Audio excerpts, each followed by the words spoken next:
It's 10 o'clock in the morning on the 23rd of April 2014. We are exactly in the middle of the Grand Cross. Last night, where from my perspective, here in Bath, UK, Mars squared Jupiter for the final time, at least for a fair few months. Mars retrograded opposition to Uranus a few hours ago. In a few hours' time, Mars will square Pluto.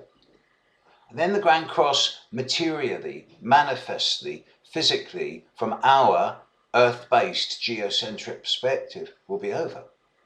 And it will start decreasing. And the aftershocks, the echoes, the after effects will occur. The clue here is in the word geocentric.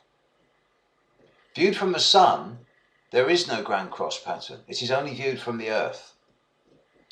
And the sun sign positions, the zodiac constellations, the 360 degrees of the zodiac, including 13 degrees of Aries, Cancer, Libra, Capricorn, where Uranus, Jupiter, Mars and Pluto currently habit. These are all human impositions. Humans made the degrees and the signs of the zodiac.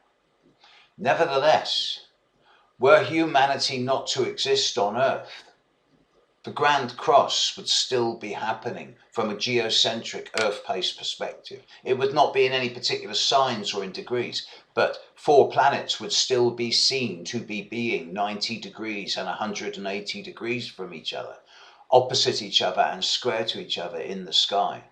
It would be a time of immense change, regardless of whether humanity was here or not. In that light, humanity's response to this astronomical and, of course, astrological phenomena. Remember, astronomy is the study of the movements of the planets in the sky. Astrology is the study of the effects of those movements and the influences of those movements. There's a few skirmishes going on around the world. There's a few disasters. There's not been what I see as the major cataclysmic or apocalyptic potential which this Grand Cross has carried. And I'm beginning to think now it's not going to happen, not in that way. So perhaps I'm not looking at the global. Perhaps I'm looking at the personal. Similar to the Grand Cross and the total eclipse in 1999. Didn't affect global, did affect personal. But I've learned, especially in this last 6 months, and this is going to be a big thing for me in the coming 6 months. I've learned how to differentiate now. I've seen so many clients about this Grand Cross. I saw 7 or 8 yesterday. I've got 5 or 6 today, and I'm busy. I'm grateful. I'm busy.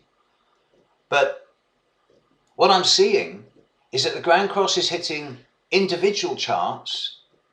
Yes, it's hitting individual natal birth charts, and as a result, the transits are manifesting in terms of circumstance and event in individual lives. It's happening outside. It's happening in their career, in their relationships, in their health, in their finances, in their fun with their kids, in their communities, whatever. It's happening outside of themselves. But a good 20 to 30% of the people I'm seeing who on the surface are not being affected by the Grand Cross, all of a sudden their progressed horoscope is getting absolutely hammered by it. And here I'm seeing a different area of experience. Here it is not external. It is not in terms of external manifestation or event. It is internal. In terms of what I call the growth of the soul from within.